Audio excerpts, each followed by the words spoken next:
Good evening, everyone. My name's Phil, and I'm the Games Master for the Copper Wars. Yay! It's Season 1, Episode 6. So we've made it this far, so that's a good sign.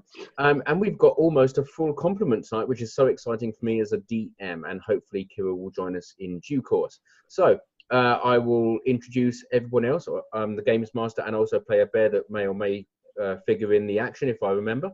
I'm going to hand over to Carmon next to me. Hello, I'm Carmon. I play Rosa, and I apologise for my horrifically sounding voice today. I'm quite sick. Thank you very much. Hopefully we won't hear too much of you. Next is Alyce. Hello, I'm Alyce, and I play Song of the River, Tabaxi Druid, who thought she could jump over train carts, but not quite that cool yet. No, and you love to use heat metal, and we'll explore that further. Next is Stuart. Hello, Stuart. Hello, I'm Stuart. I'm not Ikor. I play Ikor. Well done. Fantastic. He's a kobold rogue. Thank you very much. Next is Sheena. Hi, I'm Sheena. I play Wookie or Lani Wukashevich von Luck. I'm not with it today, sorry. Wookie. Yeah, Wookie's fine. And I'm the trickster cleric of the bunch. Fantastic. Next we welcome back Sarena. Hey, Sarena. Hey. Hi, I'm Sarena. I play Timber, the Wolfkin fighter and carpenter. Welcome. And finally we have Jezza. G'day, I'm Jezza. I play Carswell Thorn, human fighter, who is currently found himself without his weapons. That is very true. Okay, so that's a very good introduction from Carswell about kind of reminding people where we were from episode 5. The whole gang, barring Timber and Anais, are on a train. They're heading west from Liberty City, and their final destination is Jamestown. However, before they reach Zircon City, the train has had to stop due to a rock pile that's fallen across the rails, and there appears to have been an incursion of bad guys. The train has stopped. Our party has split up along different parts of the train, and the GM is wondering how he's not going to kill anyone tonight. So now I believe in the front of the train there is the dining car, and in the said dining car we have Song of the River, Ikbo, and Wookie. Correct? Correct. Fantastic. We have Gregor. We have Gregor, who's in second class, apparently not wanting to fight at the moment because GM keeps forgetting. Carswell, you're in the third class carriage, aren't you? Yes.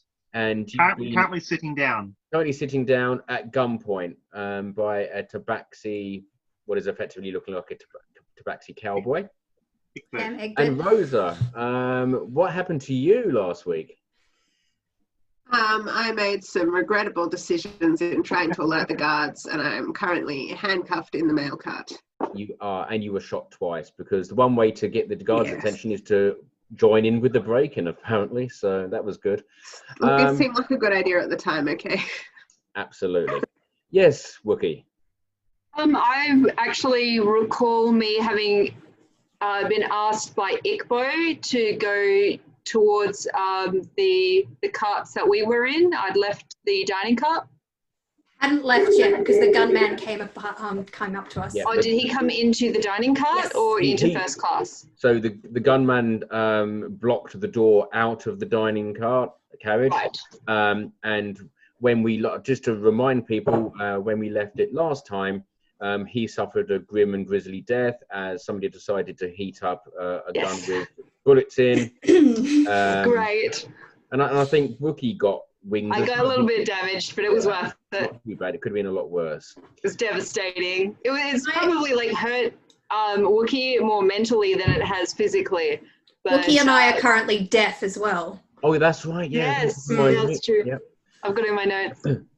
So I'm just going to take a step away from the train right now. And am I going to take a step away? No, I'm going to do this. Oh, are we doing luck, or is that just on a new day? It's not luck yet. Okay. So I am going to join Timber. Now, nobody else knows this, but Timber is with Anais at the moment, and Anais will hopefully join us. And Timber, you are currently about 850 feet above the ground. Feeling very uncomfortable.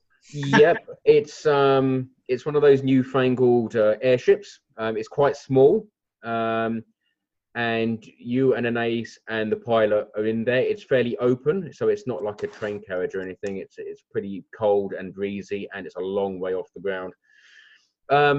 But the sun has risen, and you can see that you're now making good progress speed-wise. You look down.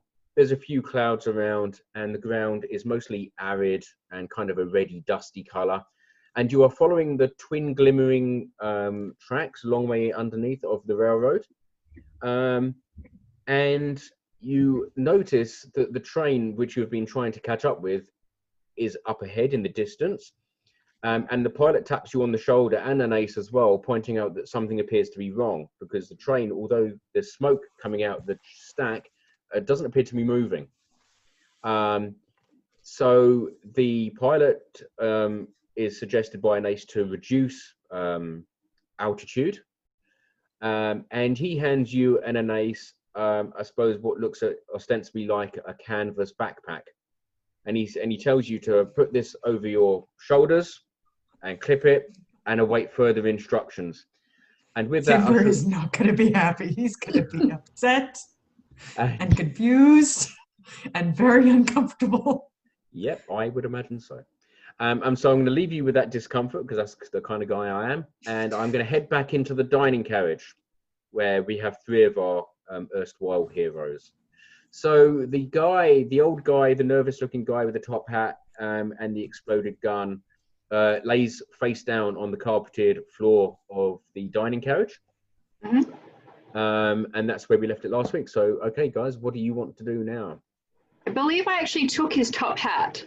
Yes, I think you that's definitely right. mentioned that. Yeah, you basically just looted the corpse. Yeah, Yeah, and I was okay with that. you were. A bit messy, is it? I'm going to yell really loudly, let's make our way to the second class cart. Get our stuff. Okay. Yeah, you can do that. Yeah. And there are other passengers with us in the dining area. Yes. Yes? How are they going? They look horrified.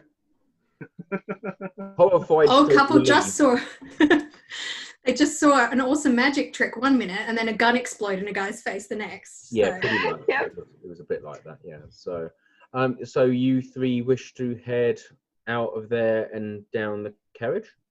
Yeah, I grab like a piece of toast off somebody else's table and head towards our cart. Yep. Let's call them carriages now. I keep calling them carts myself now. Oh, sorry. So you cross the gap, and you're now into the first. Oh, it's the only first class carriage there is. So Ikbo would have apologised to the staff for the mess they've made, and just say to lock the doors until this is over. Yep, they listen to you, and as soon as you've gone, there's a slam of the door, and you can hear bolts being slid across. So you find yourself in the first class carriage. Do you want to do anything, or? Just make our way to second class where our stuff is. Yep. Sure. Would we have known which carriage, which like compartment of this carriage would have had Rosa in it? And No. Ikbo knows. Oh, yeah, Ikbo would know. Sorry. Yeah. I just mentioned on the walkthrough. Is there anything Rosa wants? I don't know. We're on the way. Ask Rosa. I'm not a keeper. Okay, I thought you may have known of some fancy science thing that she had, but that's okay. I can go through her stuff again if you want. You've been through her stuff? Yeah. What? I thought that was only for emergencies. I did not know that we were allowed to do that all the time. I can't hear no. anything Wookie's saying. And I'm shaking her and I go, Wookie, can you do anything about this? Like so- yelling in her ear. Because Wookie, you're deaf as well, presumably still. So. Oh yeah, sorry. Yeah. We're I'm looking saying at what half- I'm saying really loudly, and I can't hear what Ikbo's saying. Can actually, I'll get Wookie and Song to both roll me Constitution saving, please. Mm-hmm.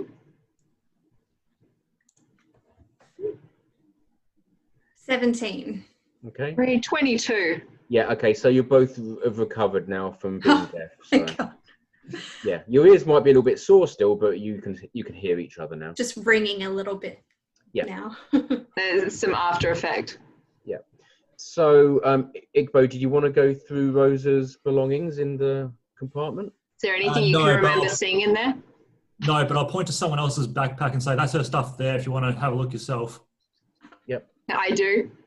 Okay. I look for anything that Well, seems like it would be helpful in this situation. I will point out that I have sealed my luggage, so unless you guys want to cut it open, you won't be able to get into it. Yeah, He's not I'm pointing not to even your looking at your luggage. Okay, He's cool. pointed out someone else's luggage, and in the situation, I have decided that you're my friend, so why wouldn't you let me borrow things? So I'm looking through their bag. Is there anything of note worth So in whose there bag? Sorry, that may help? so clarify whose bag you're looking through. The carriage opposite. Which one though? I mean, there was 2 other people in that carriage, so I just kind of. I wouldn't know whose bag's whose, though. All right. Flip all a right. coin. Yeah, I will. I'll roll a d4. Yep. So you look in like a large leather Gladstone bag, and you open it, and there's lots of pieces of paper in there. They look pretty like legalese, to be honest. There's lots of legal documents and a boring kind of accounting things. Oh, well, that's not helpful at all. Well, it is if you're an Scientists accountant. don't have anything fun. No, there's nothing fun, for sure. Well, not even helpful. No, not helpful at all, unless you No. want to be an accountant. All right, well, I chuck it back on the Excuse me, scientists have plenty of fun things. You didn't open a scientist's backpack, you opened somebody else's backpack. yeah, but Wookie wouldn't know what would normally be in a scientist's backpack. She's just opened it thinking that, like, you know, we're buddies and that if you've got anything helpful that I could borrow it. Yeah. But yeah, I just put it back on the seat thinking, I'm not sure if that was what it looked like when I saw you carrying it onto the train, but, you know, not thinking too deeply on it, and head towards the second class carriages. Okay, so you proceed through the second class carriages, and there's a lot of very concerned passengers in there. You find Gregor as well, who's trying to reassure people that everything's going to be okay. He's not particularly convinced that everything is going to be okay, but he's there trying to do his best. Yes, Wookie. I'm going to grab my bag and make sure the suit's still inside it. Yeah. How much gore is there on me? Spatters. Let's put it that way. Okay, not offensive, not something that people would pick up at a glance. Probably no more offensive than Wookie normally is to people. Okay. Yeah. Is it still in my bag? Is my bag still there? Yes. Awesome. I'll grab my bag. Is there any new people in this carriage? Sorry? Are there people that we're not familiar with in this carriage that are new? I'm not sure who you are and are not familiar with. There are other people in the carriage though. How's the family doing with the little kids? I would like to go. Yep. So the kids are upset and crying. So yeah, the parents are doing the best they can. I'll just say, we will find out who is doing this, and then stalk towards the next carriage. Cool. Ikbo, can you roll me perception, please? I'm also going to talk to Gregor before we leave. Okay, yep, we'll do that in a moment. Perception, 11. Okay. You don't notice anything specifically. I think on the basis that you're probably more keen to speak to Gregor. So, yeah. What do you want to ask Gregor then? There's some bad guys outside. They're looking to attack the train more. Do you want to stay here and guard the carriage, or do you want to come with us and help fight them off? What would you prefer me to do? Oh, like, either is fine with us. I think we'll be able to handle it, but I'm just giving you the choice. If you want to stay here and guard the children and stuff, you seem to be having a good rapport with them. Sure. I stay here and guard our luggage. Thank you. Cool. If you need us, we'll be heading that way. No worries. I listen for the gunfire. Yeah. Okay, I'm going to leave you guys in there just for the moment. Carswell, you are in third class. You are seated on a bench. weaponless because your weapons are in the second class carriage, correct? Yep. And yeah, go on. Egbert is looking at me. No, Egbert. Yes, Egbert is looking at you. His back is to the third class door, and he's looking at the whole carriage, but particularly you. But he's got a revolver in each hand, and at the moment he's not doing anything else. I am going to suddenly lean forward. I'm going to clutch my tummy, and I'm going to start making some horrible noises. Cool. At the same time, I'm going to slide off the chair and drop down to one knee. Yep. Okay. So Egbert looks at you. He doesn't move. He just regards you at this moment in time. He's happy to see how this plays out. Whilst you're doing, actually, I'll tell you what you can do. You can roll me performance. Let's do that. Okay. Yeah.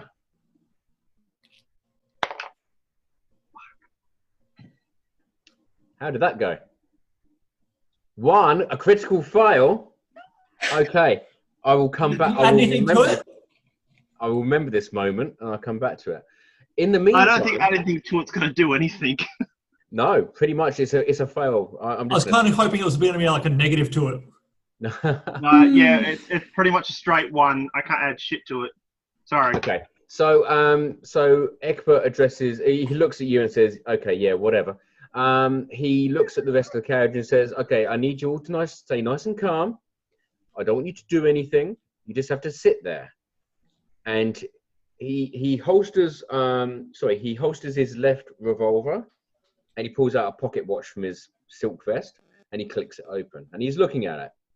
He says, "Okay, just wait a moment." And he says, "In 3, 2, 1." And then suddenly there's this almighty bang, explosion from the rear of the train. Each of the carriages you are in, the closer you are to the back, the more the carriages rock. And whichever carriage you're in, there's lots of screaming and consternation and generally wailing of gnashing of teeth. And Egbert puts his pocket watch back. He says, "Okay, so what I need you to do, everyone, is just to stay where you are and nobody gets hurt, right? Don't try and be a hero. Just stay where you are." Okay. Carswell, he does not believe that you are ill. I mean, you're less convincing than a 5-year-old, to be honest. "Oh, I don't want to go to school. I've got a tummy ache." Yeah, it wasn't a very convincing performance, so he's not buying it at all. We're going to go to Rosa, who's in the male carriage, which is the second but one carriage. Well, sorry, no, it's the third but one because there's a guard carriage. I want you to do a Constitution saving roll, please. Yeah. And I shall do the same for the 2 guards that are in there as well. Oof. Yeah, that's a 4. Okay. Wow, this is interesting. So one of the guards is kind of stunned by the explosion. One of the guards is okay, but is thrown off his feet and falls flat. His rifle goes shimmying across the carriage.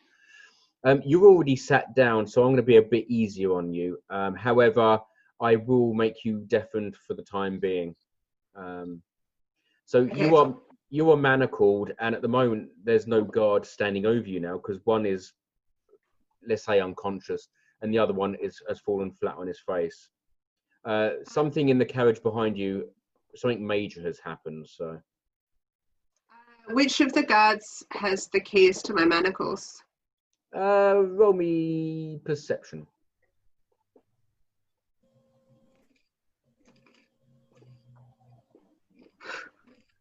That was a nat 1.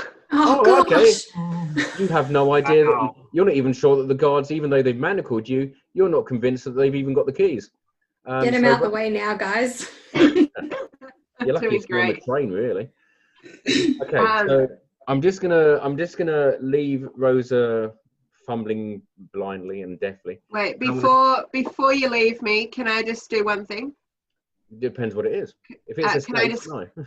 No, can I just cast lesser lesser restoration on myself so I'm no longer deafened? Yeah, if you want to, yeah. Okay. You can do that. Thank you. Okay, so I'm now going to leave the train and zoom back up about 700 feet into the air. The airship, and it's got two big propellers on either side, and you're moving at a fair lick. You're almost getting towards the rear of the train. It's still 700 feet beneath you, but you do see this. What you see, Timber and Anais, is this puff of white smoke from the rear of the train. And then 3 or 4 seconds later, about 3 seconds later, you hear the pop, which is like the bang that goes with the explosion. Something explosive has gone off in the second last carriage. The pilot says, we'll be over the train shortly. I can't go any lower, otherwise they'll start shooting at me, because you can see other people on horses clustering around the train. So Anais taps you on the shoulder saying you probably need to go first. And the pilot opens a small door on the side of the airship. And he says, he indicates, he shouts over the wind that once you reach kind of midway up the train, he'll ask you to jump. Okay. What? Timber's just going to shout at him, what? Jump. And die? No. I was hired as bodyguard. Okay, so he places a hand on each of your shoulders, and then as you're watching his hands come down, he indicates that there's on your left-hand side, just above your hip, there's a ring. And he says, count anywhere between 3 and 5, and then pull. I hope. I mean, I'm not quite sure. But Timber's just going to look at him. But I will be taking notes to feedback whether this works or not. Yep. Okay, Timber is just going to be Counting to 5 hanging with in his this time. jaw open. He's just going to be standing there with his jaw hanging open like, looking at Alyce, and he's like, And so the pilot shouts to you, are you ready? No. And he points you to look over the side.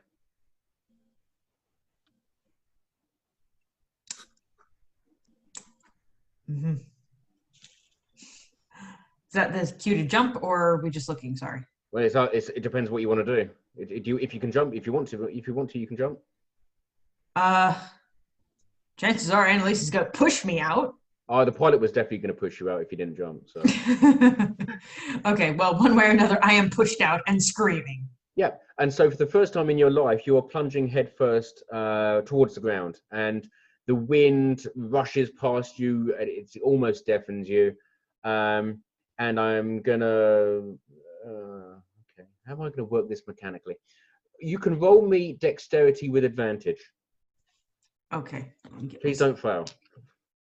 I'd rather not. No. Dexterity. Calculating fall damage is hard. Well, it's a d6 for every 10 foot, so that's 70 d6. Oh. So that's at least 70. I think she's Wolfkin. I'm just imagining like the ears and the flapping The tail, gums. yeah. Yeah, just like all kinds of flapping jowls, man. Dog with the head out the window type situation. But not in a fun way. But intense. Okay, so what was your roll? Okay, so dexterity with advantage, we have 19. Perfect. So after about 3 seconds, you pull the pin. It comes away in your hand, which you look at with consternation, but suddenly you realize that something's happening in the backpack, and then next minute you kind of get jerked really suddenly, and you realize you're not actually plummeting to your death anymore, at least not by falling. What you do notice is that you've attracted the attention of people around the train, and they're watching you kind of drift towards a roof of one of the carriages. I'm going to say, because I should have said this before, you have easy access to your hand axes if you wish to use them as weapons on the way down. So you're gradually drifting down. You notice as you look up, although there's the canopy there, you've noticed that the airship's moved past the train now and is slowly starting to turn. So you assume it's going to come back at some stage. So I'm going to leave Timber at midair, and we're going to go back to Song, Ikbo, and Wookie. You're in the second class carriage with Gregor and the others, and there's been an almighty explosion. What was that? Whee! It sounded like you, but bigger. I hope everyone's all right. We need to go find Carswell and Rosa. Yes, they went to the other end of the train. Let's go. Yep. Yeah, I'm gonna I fling come open the on next door. behind. Yep. So you go through the next second-class carriage, where the scene is much the same. Ikbo, you can roll me perception in that, please.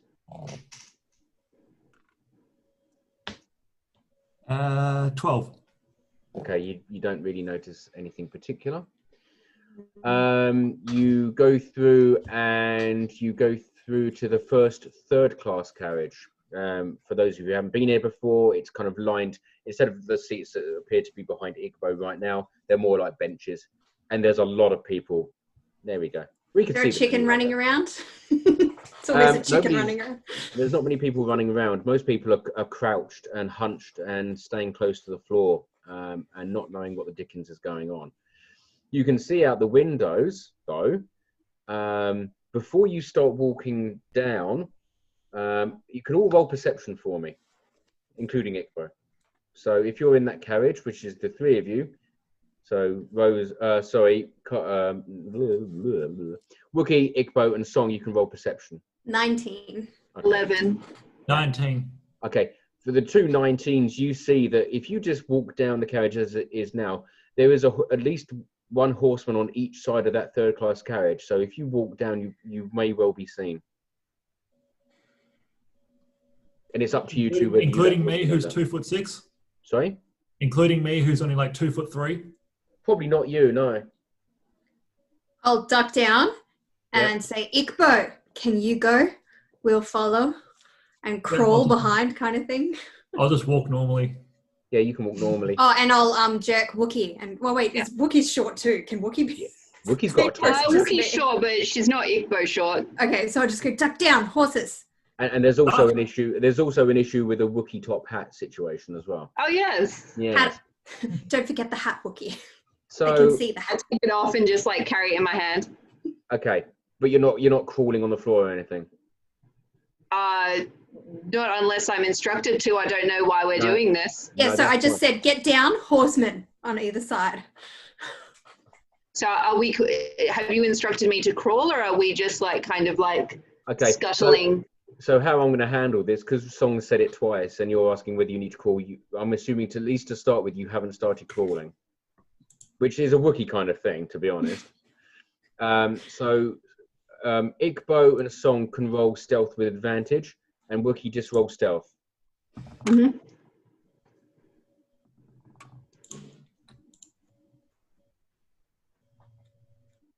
$19.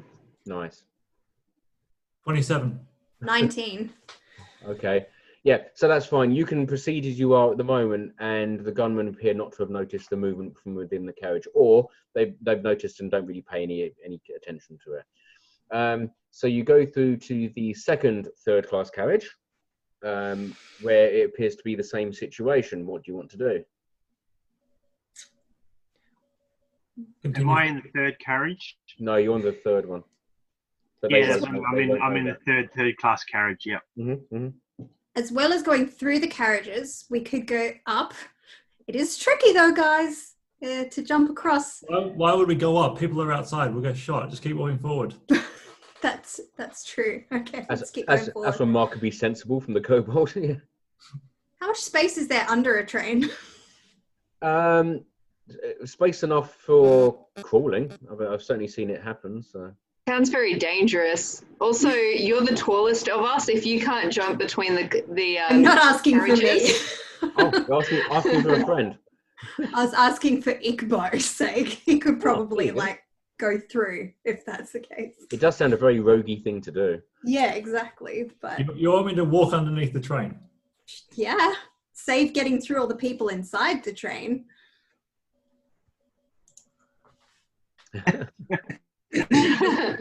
That's all right. Never mind. And I'll crawl forward and push open the door. I would do it, but metagame me is thinking like, I know that the next carriage is ambush. Do I deliberately avoid that type of thing? Well, I'm the one who suggested it, not. Yeah, you've been asked the question, so you need to make a decision. Yeah, if you think it's a good idea for me to crawl, I can go underneath. Have we noticed, is there any like hatches on the ground that opens up to under the carriage? Or is it just... You haven't noticed any hatches No. between the carriage floor and the outside. All right. Presumably that would be remarkably dangerous in a train. Because how many carriages are there to go? There's 1, 2, 3. So you're in the 4. second, so you got the third class saloon, mail, and the vault and the guard's carriage. Okay. Between two carriages, is there a way to go underneath the train? Yeah, so between the two carriages, as I think I said kind of last week, there's like a very small walkway and there's like a chain between each. So, you know, you can generally walk quite safely between, but there's nothing stopping you just kind of hopping down from that. Yep. And because the train's stationary at the moment, it's quite easily just jump down. Oh, yeah, it's perfectly safe to do that. You won't take any damage from doing that. Yep. Ikbo will do that carefully, just to make sure he doesn't fall. Okay. I can help lower you down if you want. Just as you do that, roll me stealth, please. 15. Yeah, that's fine. You get down. You haven't been noticed. And for the other two, you're walking between the carriages? And so this is leading into the final third class carriage? Yes. Yes. Yeah. So Well, for Wookie, she doesn't know why we're like slinking through, because so far, like, she hasn't seen the guards and she hasn't been told. you definitely know you've been told twice. Song told you twice before you entered this carriage. Oh, she told me to like, you know, walk low, but she didn't tell me that there were guards, and that's why. Oh, I don't know there's guards either. No, Igbo told you. Oh, did he? Yeah, I'm sure Igbo said there's horsemen outside. Yeah, so that's so about the guards that are inside. None of us know Inside the carriages, about yeah. what happened. Yeah. Okay. Yeah, I gotcha. I'm just, at the moment, I'm just following Song's instruction because she's instructing me, and I will run with that. Yep. Okay. I'm kind of slinking on like all fours, like not crawling, like, you know, cat kind of. Just tail in the air wagging. Yeah, it's probably okay, just in so front of Wookie's face. If that's the case, I've got the top hat like bit in between my teeth, and I'm crawling behind you. Okay, you can both roll stealth with advantage then. Okay, cool. Move between the carriages.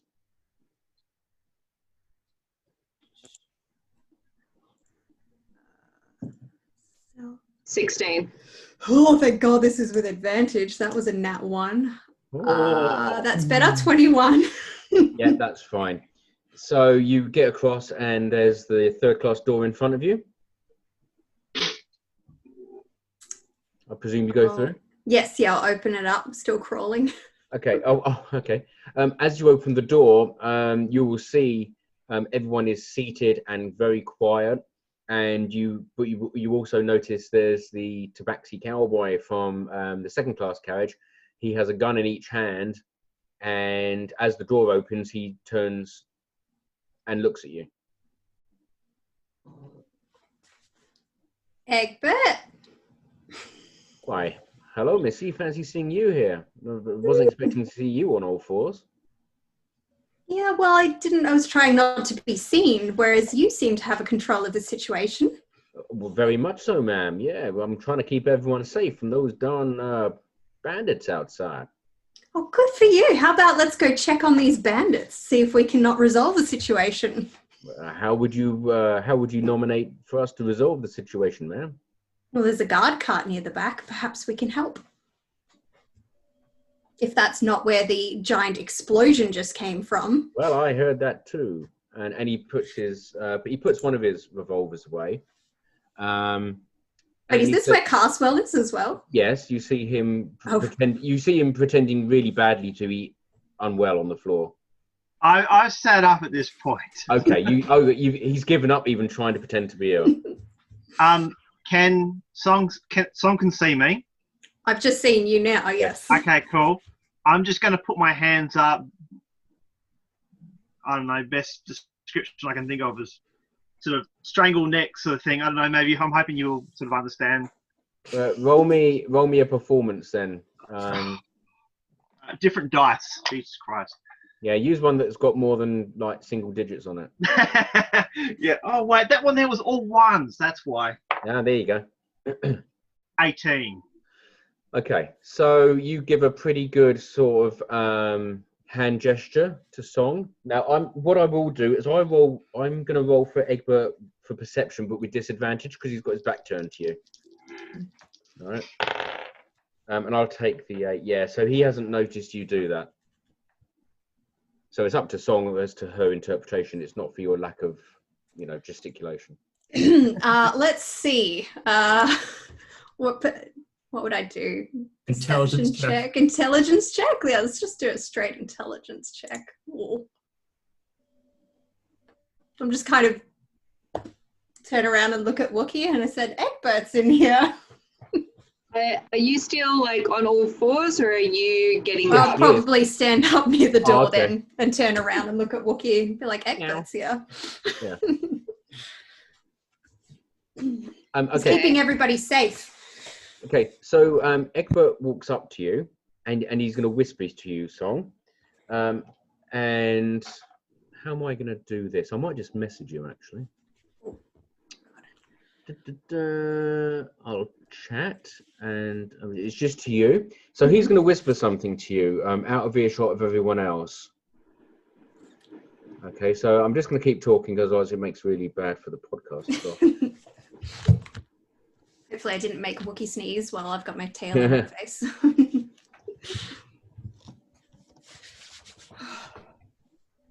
Okay, so I'm sending you a message, and I'm going to roll persuasion as well. And he rolls a 19, a natural 19. Do I roll something against that, like insight? No, it's no. What? So he's obviously whispered that in your ear, and and to you, he's been very persuasive. You can certainly roll a wisdom. Let's say roll wisdom for it. Just a straight roll for wisdom. 15. All right. So it's not a massive difference between the roll of the dice, but what I'm going to say is that what he's whispered to you seems plausible. Okay. I just glance over to Carswell with a worried expression over my face. And that's all I'm going to do for now. Cool. So so Egbert's going to say to you, Song, says, well, how about you and me go and find out more about this this bandit situation? Sounds good, and I'm going to stare at Carswell. And maybe your dwarf friend here can just remain here for now. Okay. Wookie, you look after Carswell. He looked sick. What's your body language telling me, So? You've just seen me. Well, actually, no, you're behind me, so you wouldn't have even I'm seen behind me. you, so like, I can see your tail, like, moving. I can see, like... So I probably look agitated. You know how a cat wags its tail Okay, when it's agitated. I'll tell you what I'm going to do for this mechanically wise, because what you're asking me is something that would fit into mechanics of D&D. So Wookie, you can roll perception, but with disadvantage, because her back's turned to you, and I'm not convinced you're an expert on tabaxi body language. Okay, so I had a 20 and a 4. You can take the 4 then, so you haven't really got any idea of what her body language is. Okay. Okay. Well, if she's instructed me to hang here with Carswell, and seeing as I've kind of been behind her, so I wouldn't have seen him gesturing, I've been assigned to look after the poor boy. Okay. And Song, I just need to check as the GM, are you going to be saying anything to Wookie? No, I just said stay with Carswell. He looks unwell. Okay, cool. So, Ikbo, you're going under the train apparently. Yep. So how far are you going? After every carriage, I'm going to look up and back through the carriage to see where they are, to make sure they're still with me. So, okay, so between carriages, you're going to get back up onto the walkway and look. Or not onto the walkway, just sort of like look up, peek, and then jump back down. Okay, from your position, you won't be able to see much though. You'll just be able to see a door in the back of the carriage. You can't. Okay, in that case, I'll just keep walking forwards. Okay, all right. I'm going to come back to you then, Ikbo. Rosa, your microphone's off. There we go. Hello. So I assume it's been a little while since the explosion. While these not guys as were long as it moving may between. appear. Not in D&D world. Anything in my carriage? Has anyone come in? Is the guard who's still in there with me still in the carriage? The one who's Both one guard is still stunned unconscious and the other one is stirring. Okay. Let me just have a look. My carriage sheet. I'm assuming he's probably also deafened. Yes. Cool. I'm going to try to wiggle towards him and touch him to cast Lesser Restoration. Okay. So he can hear again. Yeah, I'll let you do that. Cool. And then I'm going to say, let me go. I'm here to help. And as I say that, I'm going to cast Cure Wounds on him for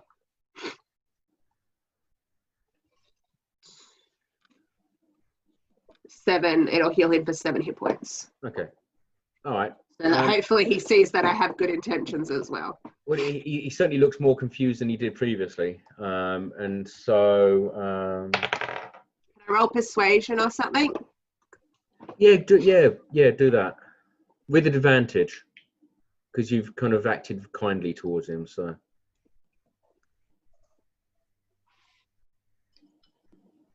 That's more like it. That Yeah, is 24.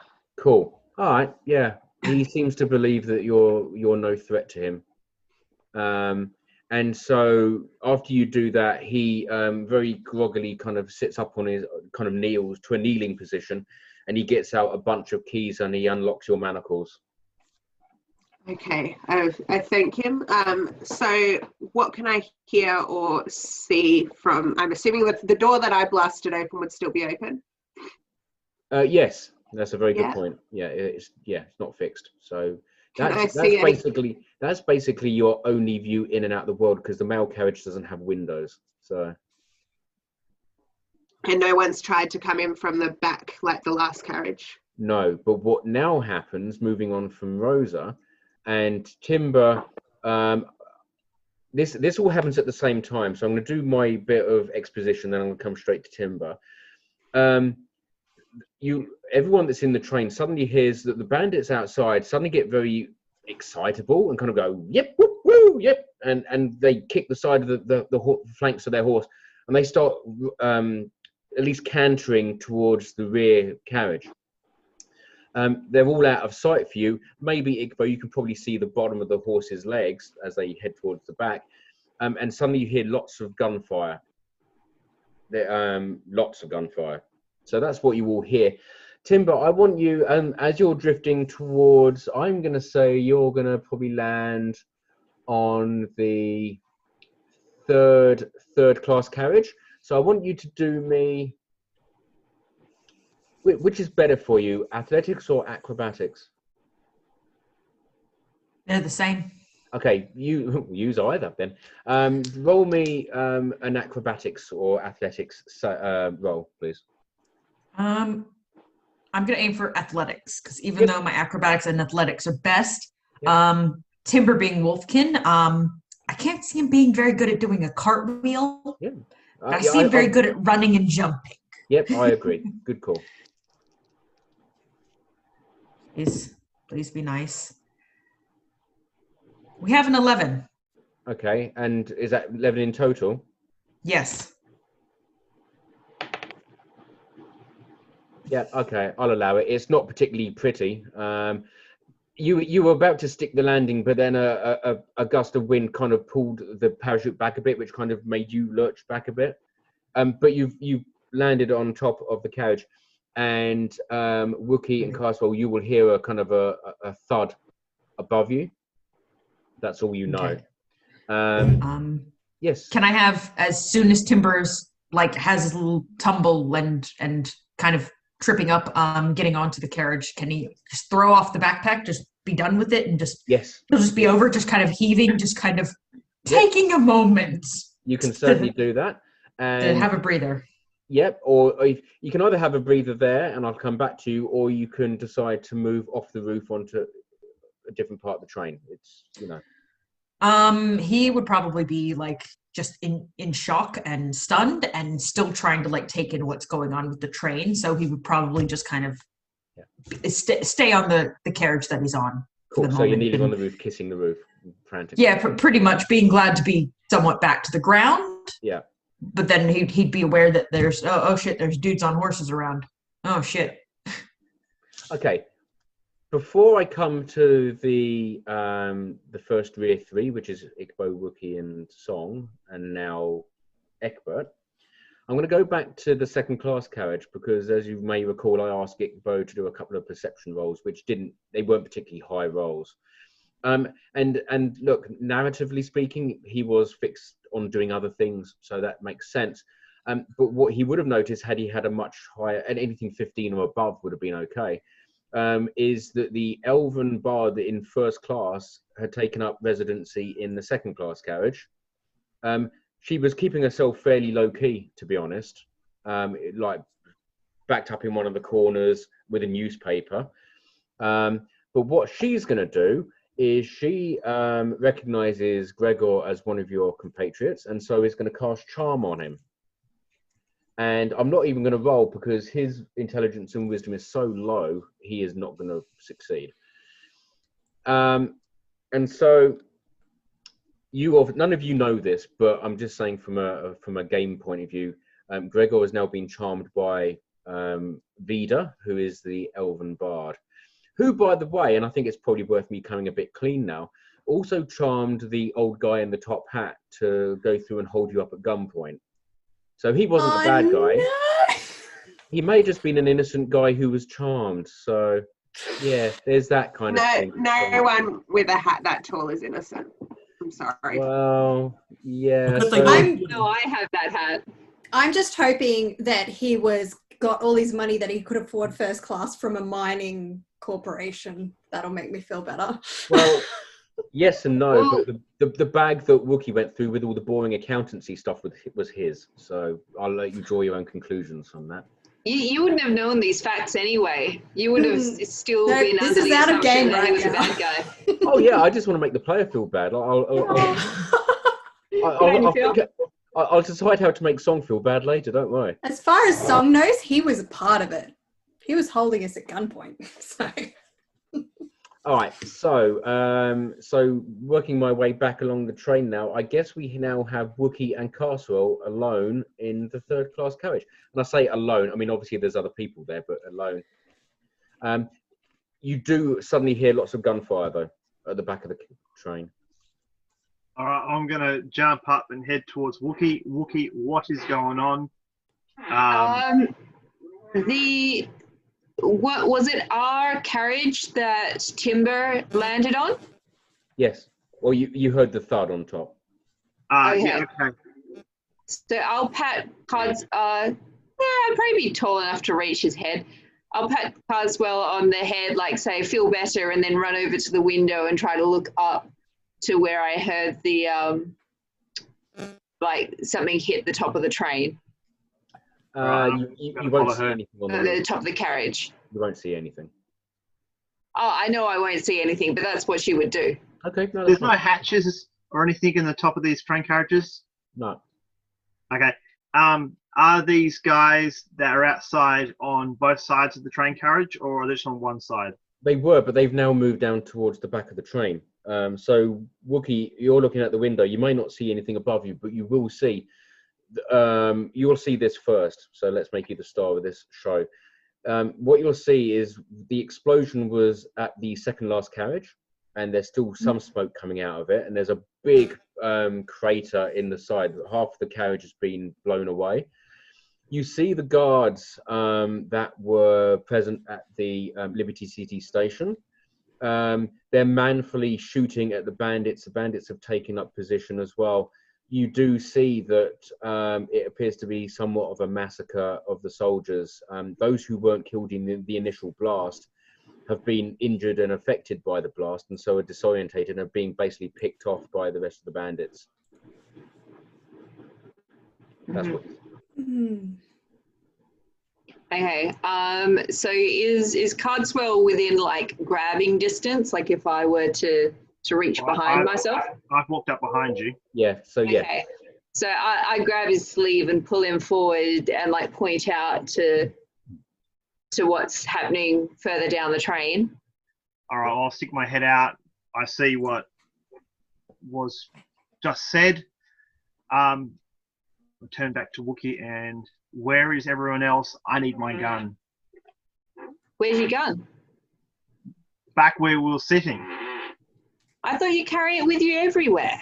No, I stupidly left it behind. I wasn't expecting this to happen now, was I? Okay, well, we should probably get your gun, and then we should probably go help. And while we go get your gun, I want to find out what fell onto the roof, because that sounded like a really big bird. Well, let's get outside between these two carriages. Do you want to head up and have a quick look? Yeah, you go get your gun. It's safe that way. It's not safe that way. Okay, so what we're going to do is that you two are going to be heading at least one carriage back. I know, Carswell, you've got to go to the second class. And I'll come back to Wookie about what you want to do with regards to whoever's on the roof. I'm just seeing that Anais is here, so I'm just going to do her scene with her now. So I'm just going to look at her. This will be fun for her. We're all dying! Hello. Is it okay if we just come straight to you? Yeah. Okay, so I'll just very quickly recap what's happened from your point of view. You've been traveling overnight in a small dirigible, an airship. It's got two large propellers on each side, and you've been making really good progress.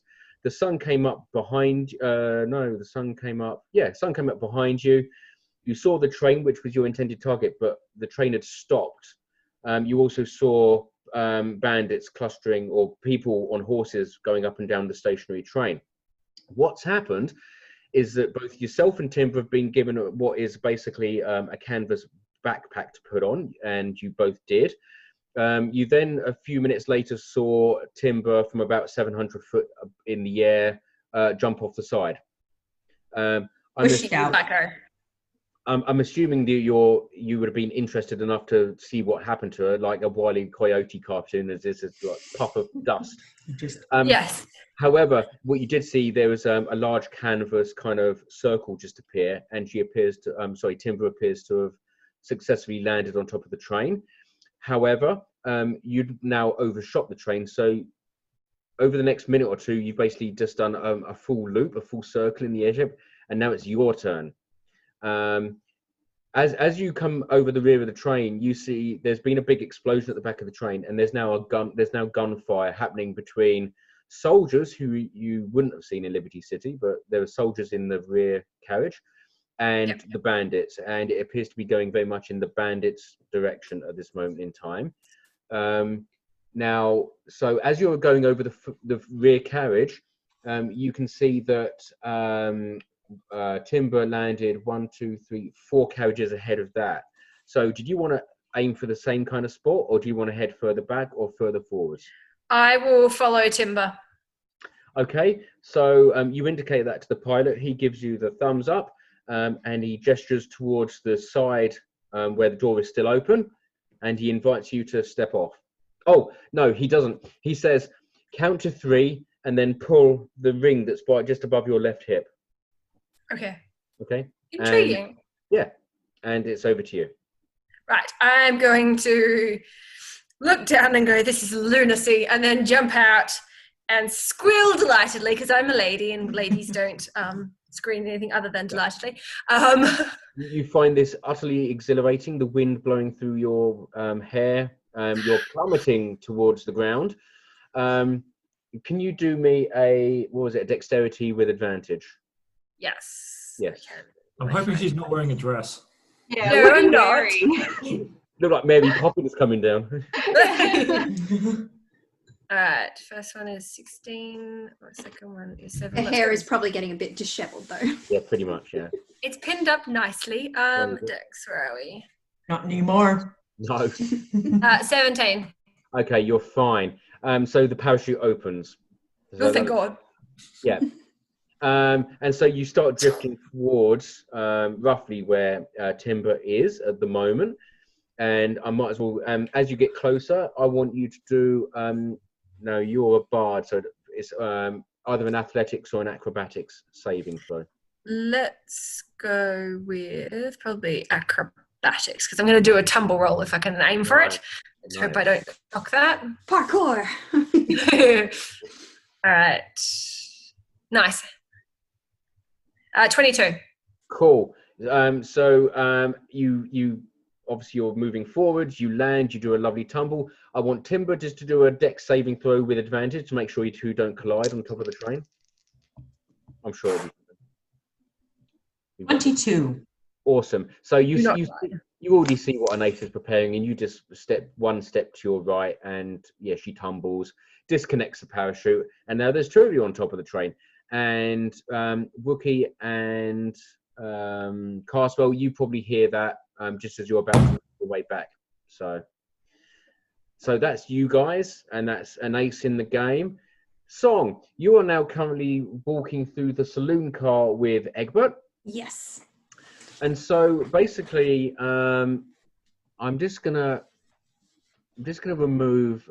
This sounds really horrible, but I'm just gonna put Jezza in the waiting room for a moment because he doesn't know this stuff. Yes, Ikbo. Did you? So they would have walked over where I was. So would I have seen people walk over me, or? They're about to. I'm going to get to that. Oh yes, yeah, you would have done. Sorry, yes, absolutely, you would have done. Yeah. So as you're walking through the saloon car, Egbert explains to you that, you know, he saw the riders coming and he knew that there was going to be trouble. So that's why he made his way back. And he heard that the human fighter that you know as Carswell was working as an inside man. You know this information? Sorry? How do you know this information? Oh, I have my sources. I'm not just a mere traveller. I work for law enforcement. Surely not. We're on something. He wouldn't do something to jeopardise what we're on, though. What has he done that's made you convinced that he's one of the good guys? Well, I don't know yet, but I'd like to hold my doubts until they're confirmed by someone I haven't only just met. But we still need to help these people. There was a big explosion. There's probably injured. Probably people who need help. Yep, absolutely. So,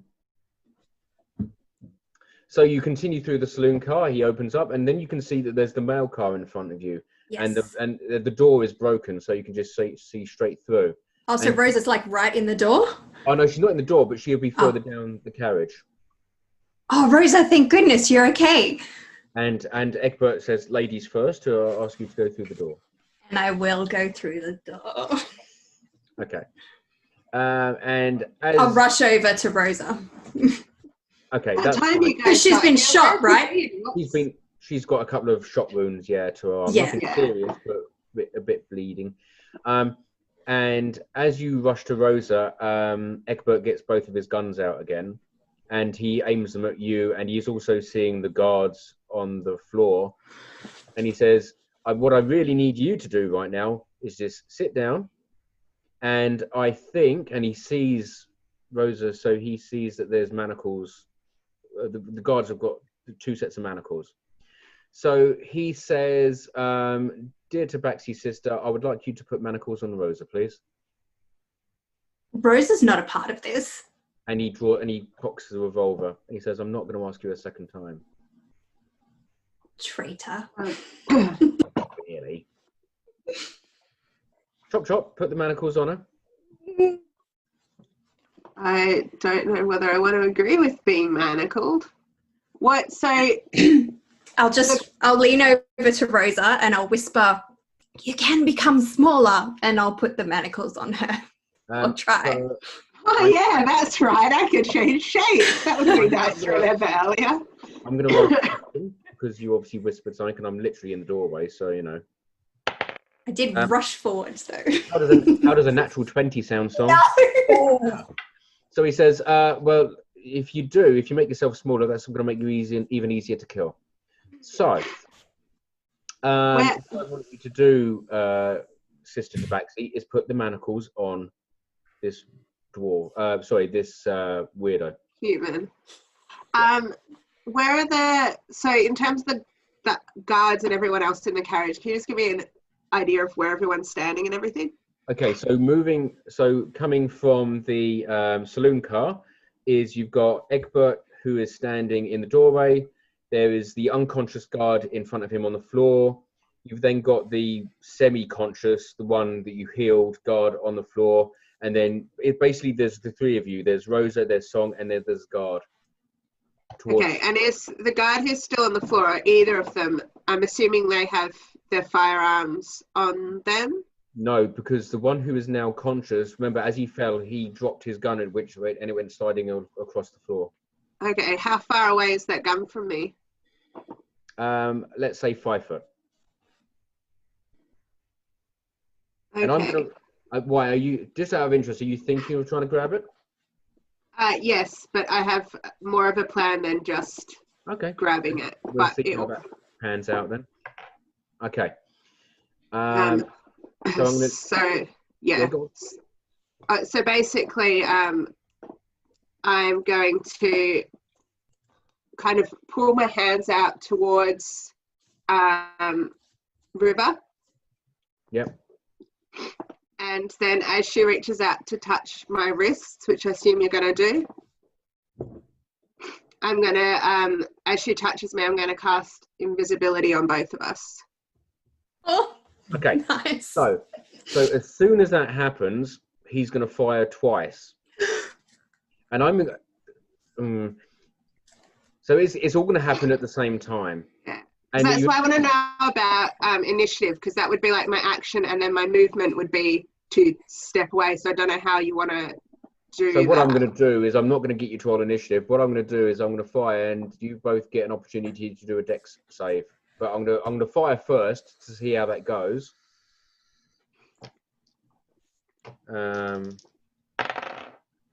Wow, that is a 1 and a 2. And that one, is it? Yeah. So he fires, and both bullets just go straight into the end of the carriage. Yes, Rosa. Yes. And he's going to use his action to reload both guns. He's a gunslinger, so it's yes, Ikbo. Do we want to put Jezza back in the room? Yeah, we can now, I suppose. I suppose. He's stuck out there for ages. Poor Jezza. He deserved it.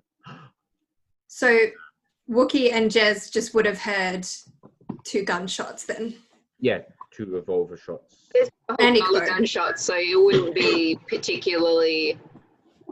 There he comes.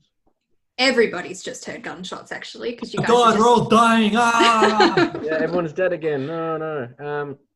There's 2 closer gunshots. So I'm going to leave you 2 guys, Rosa and Song, in that situation. So I'm going to go back again. Okay, yeah, I've just thought what I'm going to do. So you won't know this, but again, I'm moving the story on like a movie. Gregor moves his way up to the front of the train, and he climbs over the coal tender, and he knocks the driver and the assistant driver. I'm sure there's a proper title for that. He basically knocks them unconscious and trucks them off the train. Once he's done that, he starts to clear the rocks that are in the way of the train. Going back now, moving backwards, we go to we're going to go to Anais, and we're going to go to Timber. You're on top of a train. The train's not moving. Is anybody on top of the carriage, or are we the only ones on it? Bizarrely enough, you're the only 2 people on top of a train. I know, weird, right? All right. I'm going to stealthily approach the edge and see if there's a way we can swing into one of the front carriages.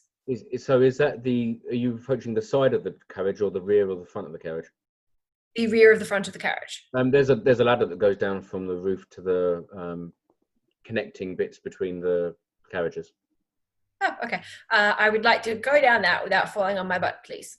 Cool. Rear or front? Yeah, I was going to say, are you heading towards the front of the train or the back of the train?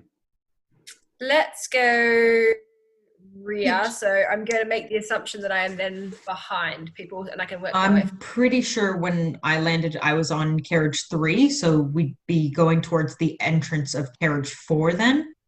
So, I probably didn't explain myself very well. You're on the last carriage of the third class, so if you leave the rear, you're between the third class carriage and saloon car.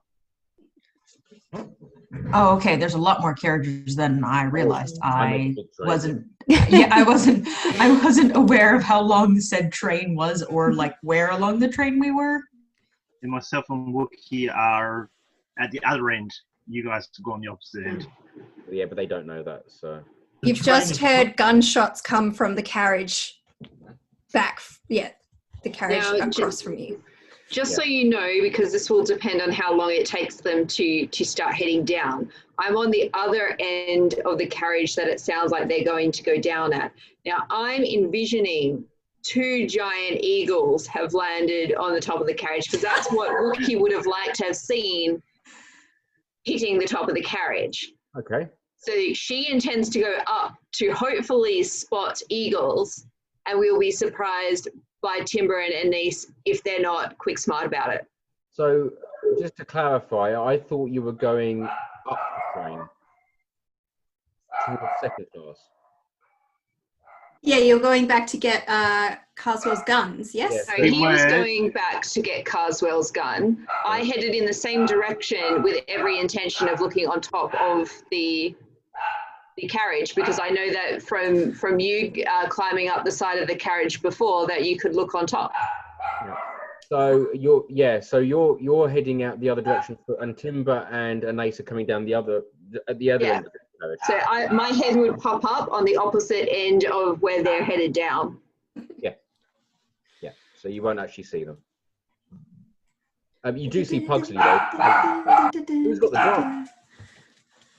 Mine. That's okay. If you just pop yourself on mute until I come to you. Yeah. I'll actually just shut the door. That'll Okay. come down. There's a couple of dogs on the train anyway, so that's probably what we can hear. So the first class ladies, they always have those little small barky things. Yeah, what exactly? The bags. They're called rats. Yeah. Okay, so that is Anais. So yeah, you've got down. You don't have to roll for anything. You're just climbing down a small ladder, and you are now between the end of the third class carriage and the saloon car. Okay. Is there windows in these doors? No, I don't think there are. Okay. They're made of wood. So. And has Timber come down at this? Am I? Yeah, Timber's following you. Yep. All right, cool. Right, I'm going to put my ear against the saloon door and see if I can hear anything. How heavy is the door? You can't hear anything. Excellent. I'm going to point at the door and point at Timber and be like, after you, sir. Oh. So am I bashing the door in? No, you can open it. I mean, you presume it's just a normal door. Okay, I'll bash it in anyway. Yeah, Well, trust me, when players bash the door, things go badly. I'll open the door with one hand, and my other hand, I'll have my axe ready. Perfect. So you open it, and you can see it's the saloon car. There's a bar on your left-hand side. There's small tables and seats on the right-hand side. It appears to be now vacant. You can roll me perception if you want, though. We probably would have left the doors open behind us. 5. Okay, so you don't notice anything. 25. You hear the slight movement of something or someone behind the bar on your left-hand side. Since I was heading there to see if there was any brandy, that actually works quite well. Or sherry, maybe. What do ladies drink? Sherry. Let's go sherry. Sure, you can have sherry. As you approach the bar, you see that the barman is cowering behind the bar. I'm going to look down at him and with a charming smile be like, "Sir, I'll have a sherry, thank you muchly." Help yourself. That's fine. I'm going to look at Timber. Anything for you? Oh no, it'd be even more comic if, as you're standing at the bar, you just see a hand just appear on top of the bar, which is kind of shaking, One's got a small sherry glass in, and one's got the bottle, and he's just slowly shaking your phone. He then pushes it across you and says, it's on the house, ma'am. And then his hand here again. Good show. All right, I'm going to pick up my sherry glass and sort of... I've got my rapiers on my hip, so one hand's on my rapier and my other hand's in my sherry. I'm going to proceed down the car. But I'm going to keep an eye on things to make sure I don't see anybody else casually cowering.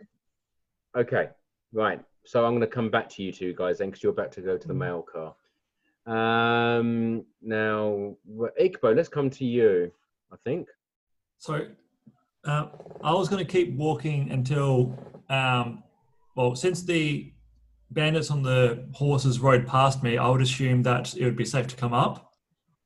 But I just wanted to know if I could hear Egbert from where I was standing. Know what he was saying. Sorry, who? Egbert. Yeah, if I could hear him from where I was. You can roll perception with disadvantage, because it's not a great place for you to be listening to a relatively normal level conversation. 11. You think you hear something. You know he's talking about Carswell. Let's put it that way. You pick up that name. And then you hear gunshots. Yeah.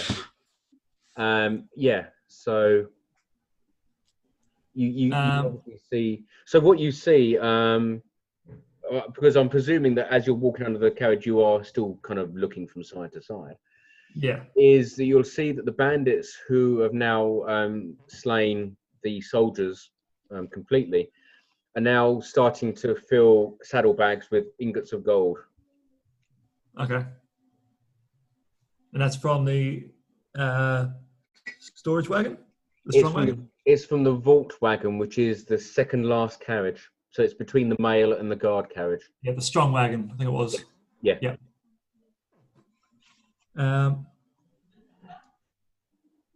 So I was imagining myself being underneath the mail wagon. Would that be about right? Yep. So between there and the guard wagon, I'd like to climb back up onto the carriage. Okay, so you're going to climb up between the mail and the strong wagon? I thought the guard was, or is the guard the second last? The guard is the very end carriage. That was the one that got blown up, didn't it? No, it was the strong carriage that got blown up. Ah. Yeah, so between the, mail and strong. Yep, okay. You also do hear a couple of revolver shots right above you as you're moving up the train. I'm trying to get back into the mail carriage as quick as possible. Okay, so you get back up on there. And I will allow, what do you want to do? Do you want to open the door? Yes. Okay. And just get back inside as fast as possible. Yep. So you open the door and you see one guard unconscious, another one looking slightly confused but conscious on his hands and knees, and you see Egbert towards the rear of your carriage from your point of view, and you see smoke. Actually, no, you've seen him reload now. Yeah. But it is clear as you open the door, there's two large bullet holes in the door. So. Hello, friend. And I'm going to leave it there. Carswell, you're making your way up. You make it. It's a fairly easy journey to your carriage. So you enter the carriage where you were seated previously. Your bags are there, and presumably your weapons are as well. Yep. All right. I'm going to open up the case that holds my gun, pull it out, throw it over my back, and I'm going to grab my cutlass. That's what I had. Cutlass, and I'm going to strap it to my waist. And I am going to lean out the carriage, hoping that I can see anyone towards the back. The bad guys, basically. Yes, you can see bad guys. They're on your side of the carriage. You would be 1, 2, 3, 4, 5, 6, 7 carriages behind you. So I'm going to say that's out of range of any of your ranged weapons. Yep. But you do see people. They appear to be clustered around the slightly smoking hole within the strong carriage. All right. Well, I'm going to, now I've got my weapons, I'm going to head back to the carriage that Wookie. Are you? Yes. Is that what you're going to do?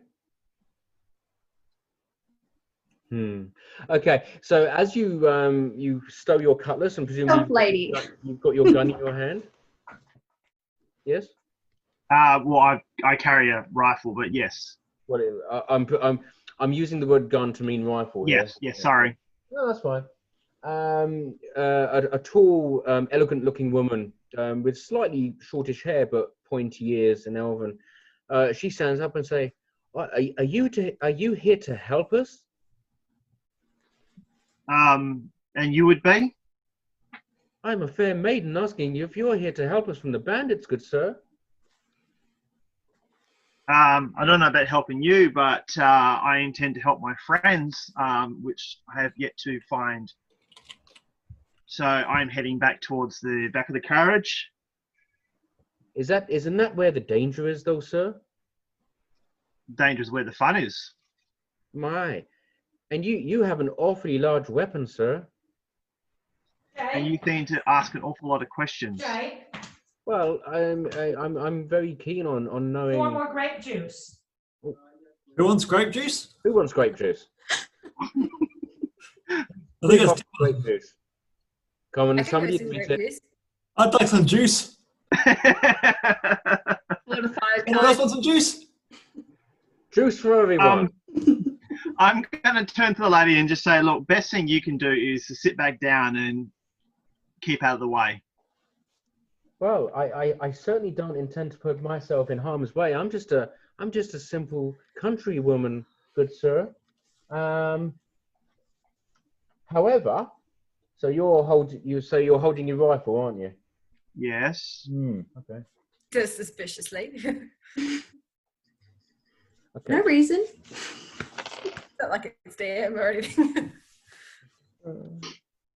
Okay, so you take 9 fire damage, and I want you to do a Constitution saving throw, please. What am I getting fire from? Well, I'll tell you when you do your Constitution saving throw. I'm sure there's at least one person who's happening.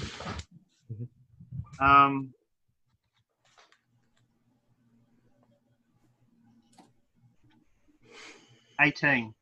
Okay. So you don't drop your rifle as it starts to glow red hot in your hands. Oh, it was loaded as well, wasn't it? Oh wait, no, was it loaded? He picked it up. Did he load it? He would have loaded it. He would have loaded it. I would have been fine with it. You take a further 8 damage as the shells inside the rifle explode, damaging your gun. You're welcome.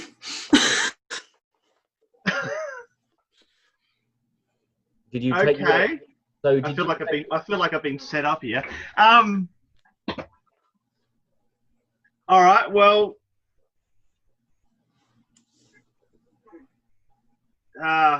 So, am I to assume that this damage has come from this lady?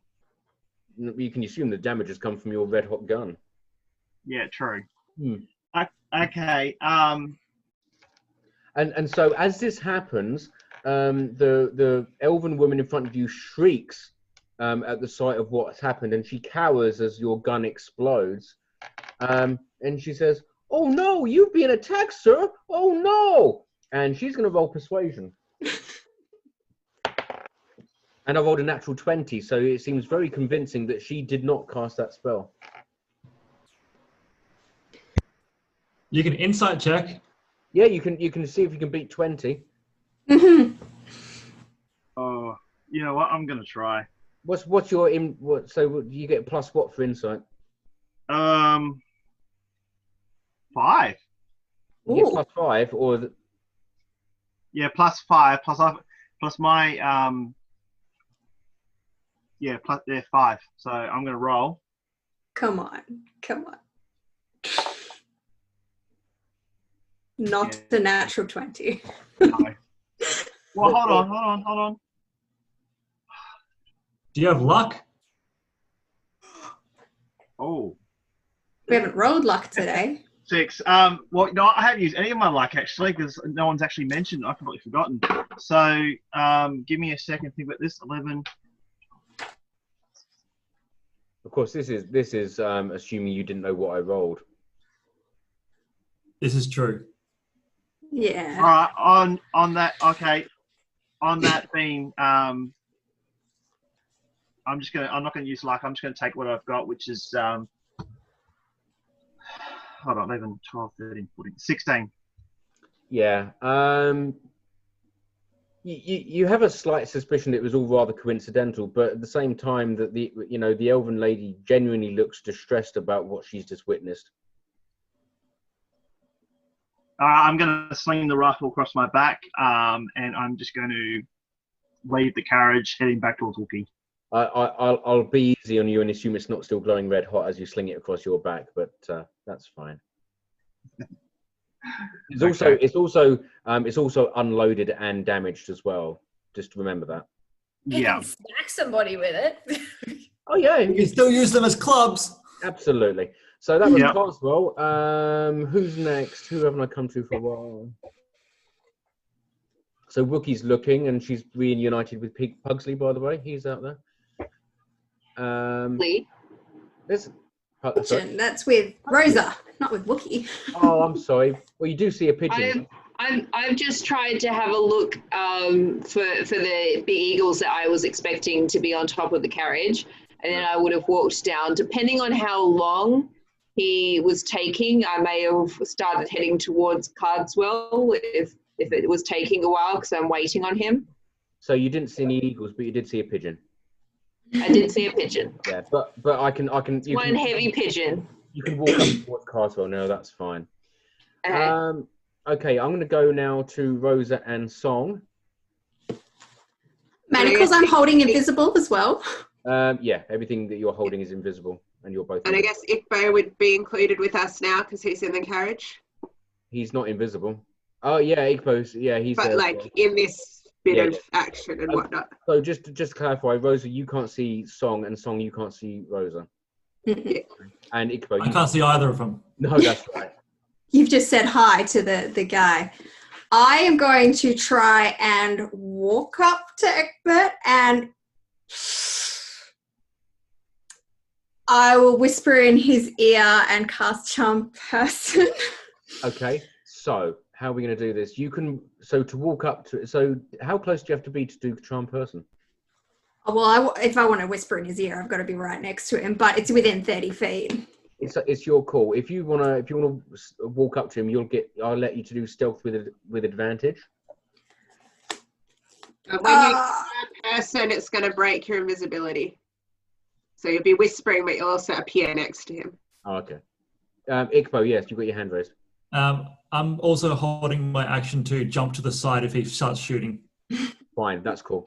Yep. And I'm going to be going to pick up the gun that's 5 feet from me. Yep, okay. Okay, I'll see if I can make it up to him. What am I doing? Stealth with advantage. Yeah. And I'll roll perception. 16. Sorry? 16. Okay, I rolled 17. Oh! It just means, I mean, it's not a huge difference in numbers. Yes, it's a win for him, but it just means he looks up. Because he's loading his gun, so he looks up. And he still can't see you. Okay, I'll lean over next to him and whisper in his ear, "Put the guns down, brother." And so is that a wisdom save, isn't it? Yes. I don't know what is wisdom. And she would appear then, because if you're casting a spell, it breaks invisibility. Yeah. Yep. So to Ikbo, she would say. I know that now. Okay, he fails his wisdom saving throw. Yes. So, yeah, I said put the guns down, brother, to Baxi and appear next to him. Okay, he looks somewhat confused, but he does put his guns down on the floor gently. And he just stands there. We would have heard the gunshots coming from the cabin behind us while all this has been happening, yeah? Yeah, it kind of stopped about a minute ago. But now that Ikbo's opened the door, what can we hear? Can we hear anything from the cabin behind us? You can hear some hooping and hollering of those oldie cowboys as they're starting to stack up their saddles with loot. All right. Well, I'm going to go. It looks like these guys have this covered, so I'm going to pick up the gun, keep my invisibility, and go try and move past Ikbo. Does that mean it's a floating gun? I the gun think becomes it invisible. vanishes when you pick it up. It becomes invisible. Yeah. Okay, so you've got the gun. You've got the rifle. It's a rifle. Don't forget. So it's a rifle in your hands, and you're trying to squeeze past Ikbo. Yeah, I'll just. I mean, it looks like River's got this guy covered. He knows I'm invisible. Ikbo doesn't. He probably can gather I'm also there because River's just appeared. So I'm just going to be like, Ikbo, it's me. Can you let me through? As I try and move past you, so you don't like. I'm going to do that awkward thing where I keep blocking you off as you try and walk past because I don't know where you are. Yeah. Excuse me. Just be like, go to your left, no, to the other left. And at one point, Eventually you just let's feel start. hands on your shoulders and move him. Just step over me. Or step on him. Okay, so then I will climb out that door. Okay. What do I see as I come out? So as you come out, you can see on your right hand side, there's 1, 2, 3, 4. There's 5. There's 6 horsemen, and they're all. There's a couple of empty horses, but the other ones are there, and they're basically filling up saddlebags with what looks like gold bars. Okay. You also see dead soldiers on the floor as well. So there's 6 people, and they're all on their horses? No, so there's 4 people on their horses, but 2 are presumably in the carriage passing out the gold. Okay, cool. Why have I used up almost if I had enough spell slots, I could do something really cool here. No, you're too busy healing a guard. No, I wanted to heat metal on all the horses' horseshoes and make them bolt. Horrible! I think I'll be able to get rid of them. Wow, you're a great druid. Yeah, she hates animals. Yeah. Evil Animal druid. lover. Become a horse. Try and disguise yourself as one of their horses. I am going to call on a pity call from the GM to go to somebody else while I think, because my brain is mush at the moment. Yes, I will allow that. Who haven't we come to for a while? Should we go back to Timber and Anais? Let's do that. Okay. So you're about to go into the. Okay, so yeah, you can see now in the mail carriage that you suddenly Song just appeared. Ikbo, you can see at the other end of the carriage, and you can see the back of who you presume to be a tabaxi that you saw earlier. All right. It just places guns on the floor. Timber and I are going to waltz in with impeccable style because we have just come from the saloon car. And I'm going to be like, Song, what's going on? Lovely timing, Anais. Isn't it, Egbert? This is my friend, my brother Tabaxi, Egbert. I believe he's with the bandits. It's all right. He's my friend for now. Hello. Which ends in about a minute. Yeah. And I'll brandish the manacles. These are for him. I'm going to be like, Sweetness, we have literally just dropped it. I'm going to need a slightly more detailed explanation than that. But by all means, put your new piece of jewelry on our friend. And I will proceed to do so. I'm going to ask Stuart, because I'm what I'm questioning is obviously Egbert is charmed, and he was charmed where he was told to put down his weapons. He'd still be hostile. It regards you as a friendly acquaintance. For 1 minute. But friends don't manacle other friends, is what I'm saying. He's okay. So my decision, I'm going to resist that. It says, "Well, hold on, sister. I'm not going to let you put manacles on me. I'm not a criminal." Then what are you doing here? I'm enjoying the scenery. How about you? You were holding up my friends by gunpoint. Oh, I didn't kill anyone. You also tried to convince me that my friend was a bandit. Well, am I trying to convince you because he actually is part of the bandits? So he's working with you? Well, I'm not exactly a tittle-tattle, but maybe. I'm going to look to Anais. Tim. Sorry, I'm going to go to Igbo quickly. Sorry. Can I insight check what he's saying? Sure. My lighting just died. Well. 25. Oh, okay. Do I get a roll against that? I was just saying if what his question was if he was lying. I guess you in could roll some respects, you've not been the deception. most honest of Tabaxi. Definitely. I wouldn't tell anyone. I just wanted to know for myself. And Timber and Anais, you're there as well. Timber, do you want to do anything? Yeah, Timber, I was gonna offer to Song, you want I should hold him? And points to the other Tabaxi. He regards you and it's like, no disrespect, dog, but you can back off. And he's just like, oh, excuse me? Oh, I suggest someone picks up his weapons. Can I kick the guns away? Okay, Which direction are you gonna kick the guns? Well, Like, are you gonna away kick them from him, towards like- me? Grab it under my foot and kick it backwards away from him. Oh, okay, so away from all of us. Okay. Yes. Song? Towards Ikbo, I guess. Yes. Song, I want you to do a dexterity roll for me, please. Don't trip on the guns. 16. I will allow it. Okay. Okay, so if Timber wants to try and restrain me while you malacham me, I will do an opposing strength check on that. Okay. I will put my hand axes away, approach slowly with my hands out, as would be one of Vinland's kind of wrestling style starting poses. Like you kind of have your hands at your side, you're approaching them like calmly, like nothing's happening. Yep. He will ball up his fists, which is his way of saying, I'm going to punch you. Whereas I'm just like my hands at my side, slowly approaching. It's like, Okay. I'm not doing anything. I'm just walking closer. Let's get it on. Okay, so strength, please. Put him up. Yeah. Put him up. All up, I got 21.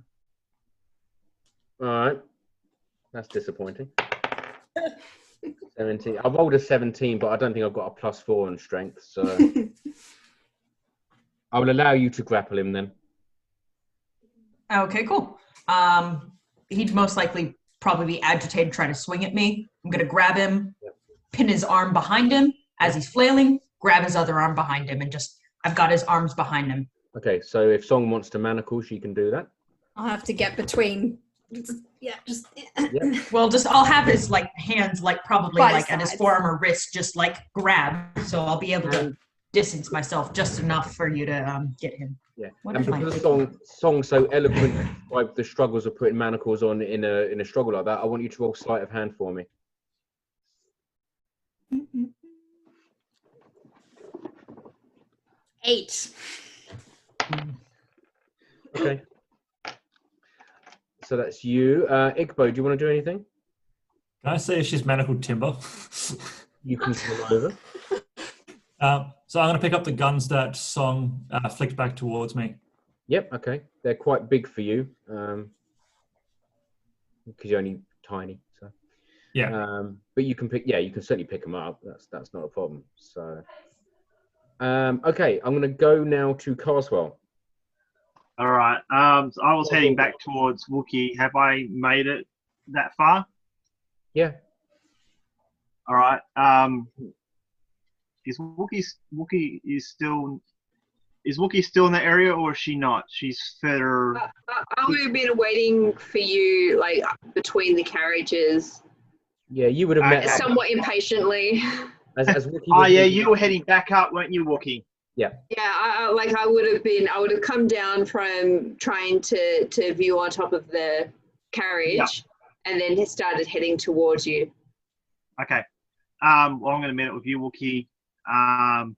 Wookie, where is everyone else? Because no one's back behind me.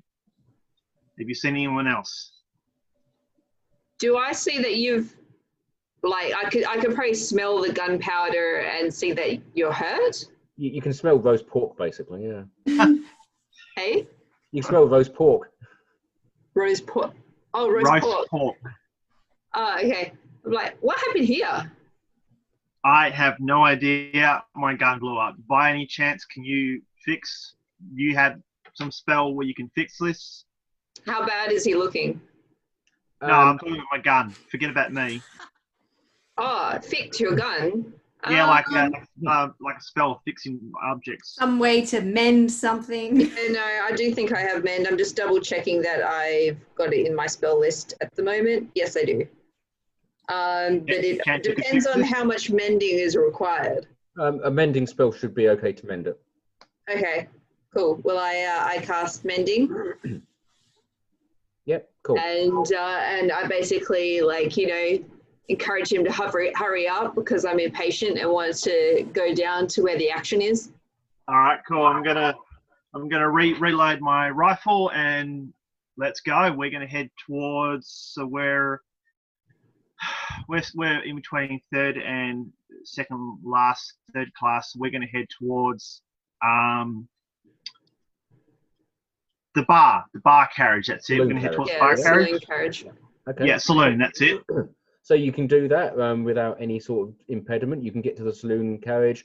There's nobody in there apart from a rather dodgy and scared-looking bartender. There is a bottle of sherry on the bar if you want to help yourself. I take some. And you can see, the whole bottle. And you can see that there's almost like a party now in the mail carriage. So. So we can see people and we can hear people. Yeah. Okay. I'm going to very slowly walk into mail carriage. Who do I see?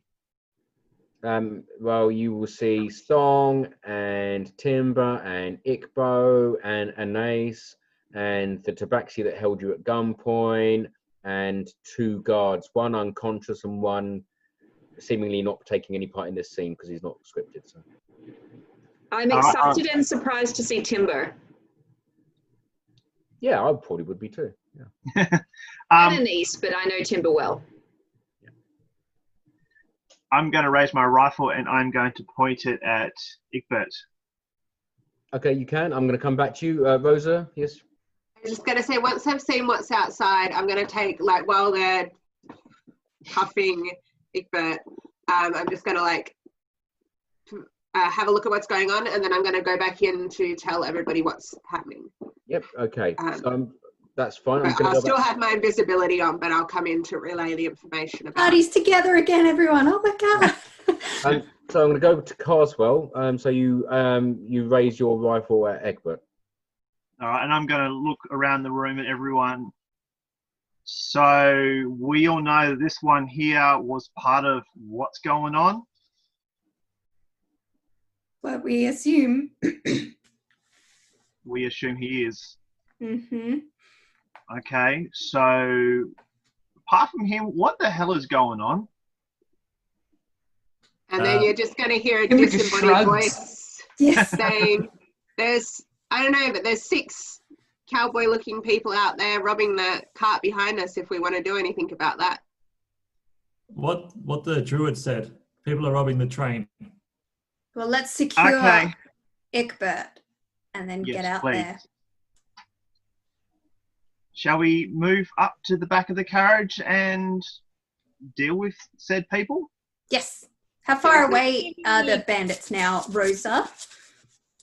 They were just outside. They're currently unloading all the gold from the carriage behind us onto their horses. So we should probably hurry up if we don't want them to leave. Okay, I'll head towards the voice of Rosa. Somebody's voice. Timber, are those manacles secure? Of course they are. I hope so. I can choke him if you like. Just knock him out. Just hit him? Okay. Yeah, just DM, or we're gonna have me just comically bonk him on the head, see what happens. And I like stretch out and go, 1 second, Timber. And then I walk over to him and, like, you know, give him a caress on the face, a little bit creepy. And I cast Fast Friends. Friends, okay. Fast Friends. And is that a wisdom save? That will be a wisdom save. One just wants to befriend this guy. Yeah, he Timber's just still holding this dude from behind, just make sure he doesn't wiggle too far, just going, you Southerners are weird. Okay, so you successfully cast Friends on him. It's Fast Friends. Fast Friends. So it's a higher level. Yep. So for an hour, or till I drop concentration on it, we are pals. And I turn to him and I say, "Hi, mister. Now, we want to make sure that you survive this. That's very important, isn't it? It's very important. Absolutely. Yes. And so could you tell us all you know about this situation so we can help keep you alive? Sure. If you want to stay alive, just sit down, close your eyes, and pretend nothing's happening.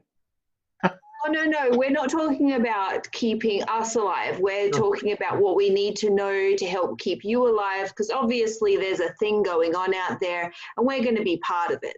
Okay. So we need to know what you know. In that case, I will sit down, close my eyes, and pretend that nothing's happening. That'll keep me alive if you're going out there. No, but for you to survive this, I'm very healthy. You've got to tell us all you know, because otherwise, unfortunately, one of my friends here will kill you. Well, see, but you're my friend. You won't let that happen. Well, there's only one of me and a lot of them. Yeah. And I've got to convince them that you're helpful. And I think, therefore, you need to roll me a persuasion check. That's how this game works. Let's use some dice.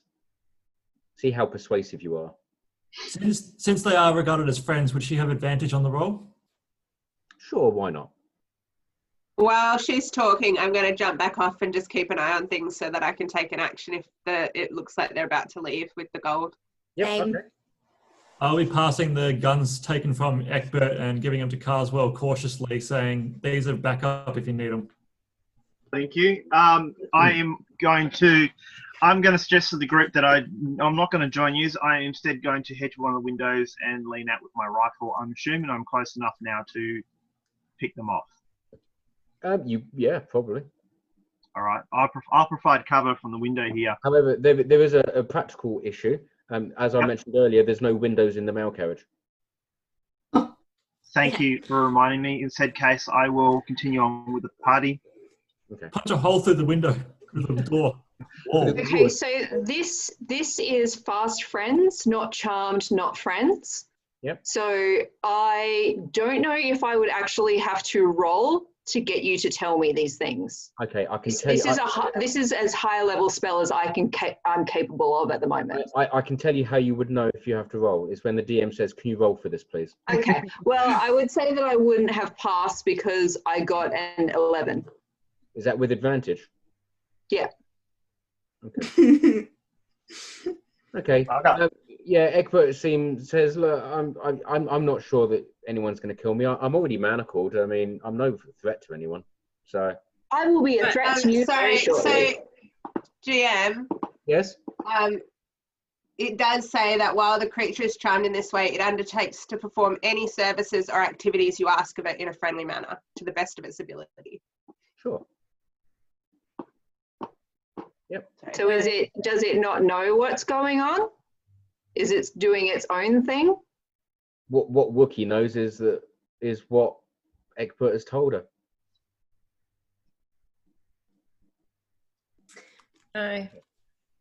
Okay, here's yours, guys, if you want to do anything to him now. My We're turn. out the front of the cage. Yeah, go Anais. I'm going to walk up to Egbert, put my a finger under his chin and go, Cupcake, we have a situation. You know, Okay. and I know that something is going on outside. I also know that you're very much involved, and I'm going to persuade you with as much love and affection as I can to tell me exactly what is going on in that other cart. Okay, roll persuasion then. Right. So, where's my thing? Carswell, you go first. I'll follow you. Open the door. This is taking too long. Oh, me and Rosa are already there. Phil, 29. Okay, so you ask him very nicely and persuade him to tell you, for him to tell you what's going on. He says, okay, all right, you are very persuasive and we are being friendly, so we're robbing the train. And how many friends? It's obvious. I don't know, I can't see out the end, but there's a few. How many aboard this train? Are you there? I don't think you're there. You're meant to be with Ikor, aren't you? Okay. Yeah. How many did you start out with? Including me or Why not? I like round numbers. There's 8 of us. Intriguing. And is it just the gold you're here for?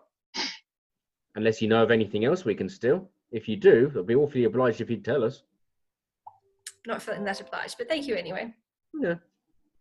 Just stay put for one moment. And then I'm going to lean over to the others and be like, what do we want to know?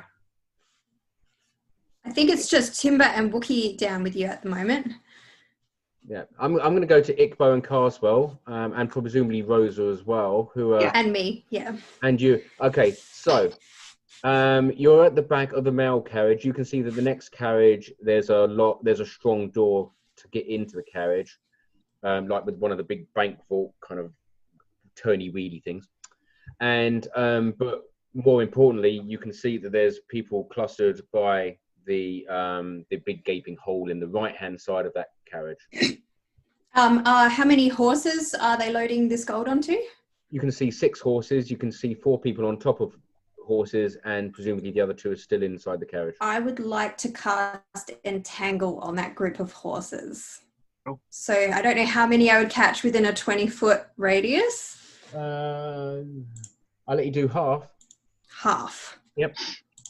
So that is just a strength saving throw. You probably specify which half you're casting that at. Well, he said I could get half of them. Like it's a 20-foot. Sorry, Ikbo? So I'm going for the most of the horses. Going for the horses. And to Ikbo. I target the horses with the people on them. Yeah. It's going to be the first 3 out of the 6. So Okay. yeah. So I'll roll individually. I've actually got 12 is what you got to be. All right, let me just find out my stats for horses. They get +3 strength. So the first one rolls for 15, so it doesn't get entangled. The second one rolls an 18, so it's 21. And the third one rolls a natural 20, so... Are you freaking serious? They're Clydesdales. awesome horses. They are awesome. So, but what does happen now is obviously the people loading up gold, and presumably the horses as well, now notice that you've tried to entangle them. Ooh. Oh, it's difficult terrain there as well, isn't it? No, just Well, it would never have mind, been it just taken fails. past. Oh yeah, it's difficult terrain now. All right. But luckily, the bullets and arrows that they're going to use don't need to cross that terrain. So you've just cast. Before I get to shooting you, I will give the others an opportunity for 1 action only. Whoever else is there. So that's Ikbo, Rosa, and Carswell. Okay, so what was Song looking out to do the entrapment? Well, what you saw was Song would mumble a few words, and roots and vines would spring from the ground, but none of them actually kind of captured anything. So. Okay, but she was looking at a window or... No, like she's at the end. No, she's at the end of the mail carriage. End of the carriage, popped out from the side of the carriage and gone. Okay, cool. All right. Well, I'm gonna lean out as well after Song, and I'm gonna pick one of the guys on the horses, and I'm gonna fire. Okay, so you have a human on a horse, a tabaxi on a horse, and an elf on a horse. And I'm aiming for the elf. And actually, sorry, because there's 4 out there, and there's a tabaxi on the horse as well. There's 2 tabaxi, 1 human, and 1 elf. I'll aim for the elf. Yep, that's fine.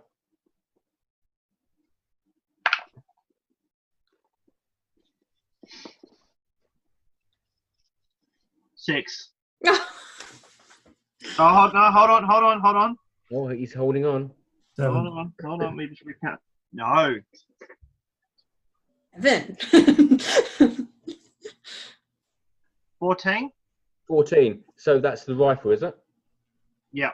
Okay, so you aim at the horse. You aim at the elf, and his AC is only 12, and you fire, and it goes click. He did specify that he reloaded. No, he had it repaired. He didn't reload. He reloaded. Yeah, he reloaded. He said he reloaded after it was repaired. He did say he reloaded. Okay, I will allow that then. Because I was going to point that out. I was like, Sorry. oh, no. Yeah, So I bet your ammo isn't fixed, but So rifle is 2d4.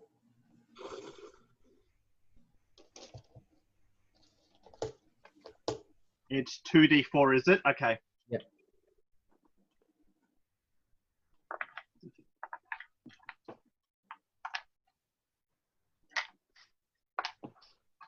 Ugh. 1, 3, so 4 plus 7. No, you don't get plus anything. What? Yeah, why would you? true. Why would you add plus to it? Yeah.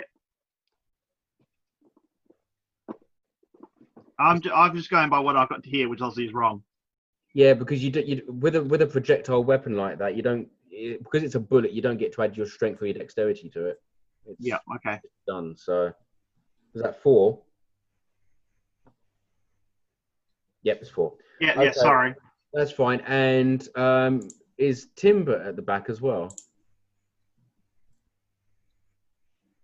Sorry, Timber is still with Wookie and Anais. Okay, cool. Thank you. Ikor. Because I'm a rogue, I get a bonus action to hide. Is that still allowed as well as a normal action? Yeah. In that case, I'll take a shot at the elf as well with my pistol, and then hide back inside the carriage. Okay. Is that the pistol you picked up?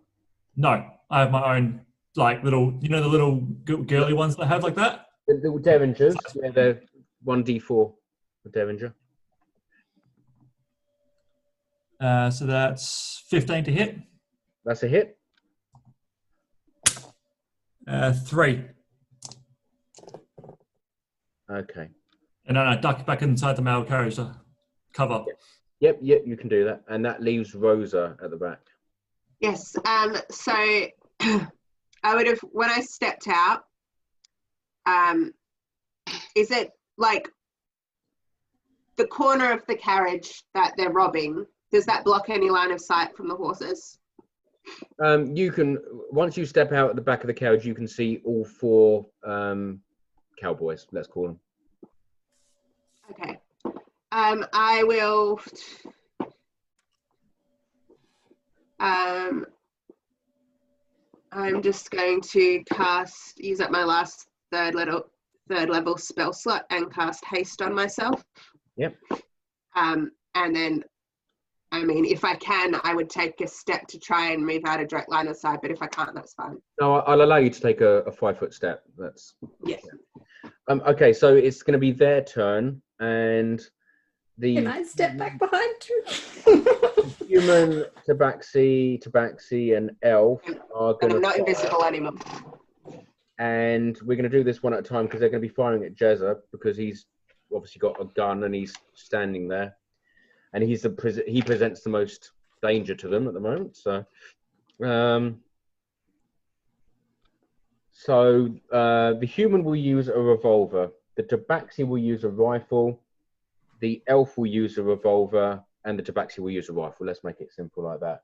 So I'm going to roll for the human and the elf first. They're the revolvers. Question. Yes. So we are standing on that little bit in the middle between the 2 carriages, or did we step down? They're on the ground next to Yeah. be able to see over.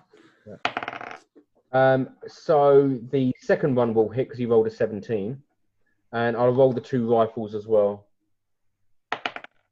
That's a miss, and a 13. Does 15 hit you? Yes. Okay. So we got a rifle and a revolver. So I'll do the revolver first. That's 7 hit points. And the rifle will be another 2 hit points. And so what happens, after they fire, the other 2 leave the carriage. They've still got gold and they shove it in their saddles and they mount their horses as well. And you hear from the other end of the train, you won't be able to see it, but you can certainly hear it. You hear the engine whistle like that. And you hear a heavy truff, truff, truff. And it seems awfully like you that the engine is starting to move. And with that, we shall leave it for tonight. And we shall rejoin next week. So, just a couple of things from me before we finish this episode. Thank you to everyone that continues to watch on Facebook, and to the over 400 people who have now viewed the YouTube videos, and the 34 subscribers, I think, on Distant Grey D&D. This episode will hopefully be appearing in the next couple of days over the weekend. We're now podcasting as well. So the way that this works is that each episode normally creates 2 podcasts. And so you'll find us on Spotify, on Breaker, on Radio Public, on Pocket Cast, and now on Google Podcasts as well. So there's plenty of options for listening to each of these episodes. I've now got a weekly episode coming out every Monday at 5 o'clock Western Australian time. They're all scheduled until at least the later part of August. So we've got plenty of podcast action coming your way. I'd like to thank everyone who was watching on Facebook today, and our good friend Jed, who should really be part of this podcast, really. So I'm just going to do my quick rounds. So what I'm going to do is I'm going to thank every person in turn, and if you'd like to say any thank yous or anything like that, that's absolutely fine. So I'm going to go to Rosa first, because she's got a microphone off. So kind of you. There you are. Yeah, I'm Carmon. I played Rosa. Thanks, everyone. Thanks for listening. Thank you, GM, for running the game. No worries. Thank you, Rosa. I'm going to go to Ikor. Hi, Stuart here. Thanks everyone for watching. Like, comment, subscribe. Feel free to comment on what you think of the gameplay. Awesome. I'm going to go to Carswell next. Jezza. Jez here. Thanks everyone for watching and listening. Also going to say a thank you to my mate Davies in Karratha. He's watching also. Oh, awesome. Thanks for joining us. Awesome. Hey. Yeah. I'm going to go to Anais next. Hi, thank you everyone for watching. Apologies for the slight lateness, and have a good night, everybody. Thank you. And I'm going to go to Sarena. Thanks everyone for coming, and thanks for Phil for figuring out a way to write in timber. My work schedule has been a bit crazy lately. It's probably going to be alternating from now forward. So at this stage, I don't know if after the next section that I can be in, timber might not be able to continue. Depends on how work goes. We'll see how we go. I might figure out something with Phil, but we'll see. But thanks for watching as well. Cool, and fingers crossed you can. If you can't, then obviously the door's always open for Timber to be with us. And it's really important, actually, from a game master point of view, that sometimes, believe it or not, there are more important things than D&D, and that's real life. And real life happens to everyone. So, you know, I always try and make a game flexible enough that people can come and go depending on real life commitments, because that's more important than D&D. Thank you. I'm going to go to Wookie next. Thanks, guys. Thank you very much for joining us. And last is over to Song. Yes, I'm Alyce and I played Song, and thank you very much, guys. And this was an awesome game. I love how you managed to get. We were pretty much a split party for the majority of this, so well done, GM.